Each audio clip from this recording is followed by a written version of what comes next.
Minimalists. Is there any area in life where you allow for more rather than less? Now, Ron, I'm going to give this to you. I'm just going to tee it up with my pithy answer, and you tell me what you think. This is an excerpt from, I believe, it's somewhere, one of our essays. Minimalists don't focus on having less. They focus on making room for more. More time, more passion, more creativity, more experiences, more contribution, more contentment, more freedom.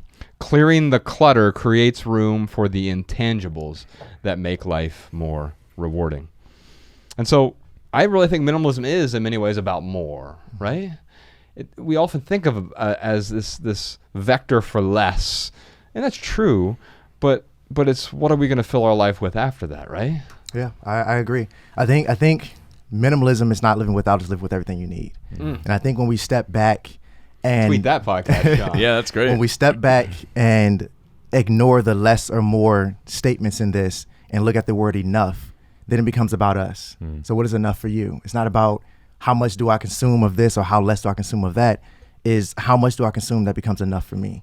So I think if he ignores his question of what do you get more of in life, I think, and just look at what would be enough for me in my situation in my life, then I think he's going to find the answer he's looking for. So for me, I don't get more of anything. I just get enough of everything I want. Or and everything that I need. changes over time, right? Yep. So as your preferences change, maybe your interests change, your hobbies change, your desires change, even our impulses will change. And so we become different people over time. Not radically different necessarily, but 10 years from now, you're going to be different from how you are today. And so identifying what is enough today could be too much tomorrow. So we have to be willing to let go a day from now, a week from now, a month from now, a year from now. And I think that's why it's this sort of continual process. You don't get there to where, all right, I've got enough, and now life is perpetually perfect. It doesn't work that way. And I think another thing I want to say is, to add to that, I kind of look at decluttering instead of approaching it from a perspective of, okay, I'm going to declutter today and then wait a week, then I'm going to have another massive declutter a week from now. I kind of look at it from the perspective of decluttering as I live.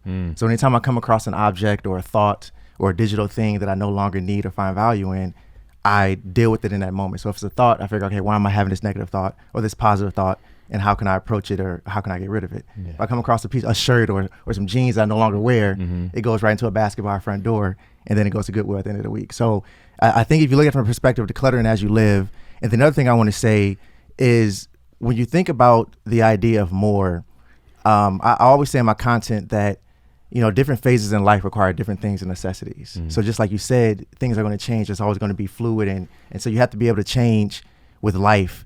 And, I'm thinking through some of the pieces that I say in my content. I always try to entwine poetry somehow.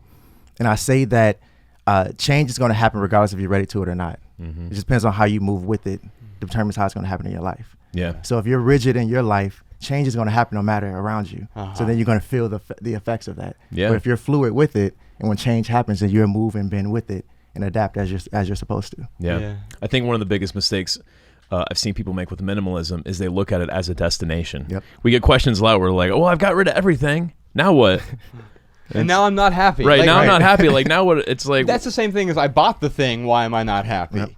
Thinking the accomplishment, the task, the completion, and I get it. Especially people like me. I'm a bit of a completist by nature, but also realizing that, like, that destination is not going to make you happy. When I write a book, it's not the publication that makes me happy. It's the joy of the process. Ryan and I have spent the last 2.5 years on this next book that we're working on called Love People Use Things. And you have to remember to stop and enjoy that, because when the book comes out, it's great that people get value from it, but the real joy comes from the actual creation of the thing. And I like what you said, how people look at minimalism as the end thing. And I like to say that minimalism is a tool, not the end result. So you think about life, you think about building a house, you have to lay the foundation first. And the foundation comes from our emotions and our mindset, so dealing with those things. And then when you add minimalism to the mix, it's just a tool to help you build your life. It's not the end goal. So that's why it looks different for everyone. So your tool could be a hammer, your tool could be a chainsaw, mine could be a screwdriver. Just depends on how we make those tweaks in our life using the tool of minimalism. Absolutely.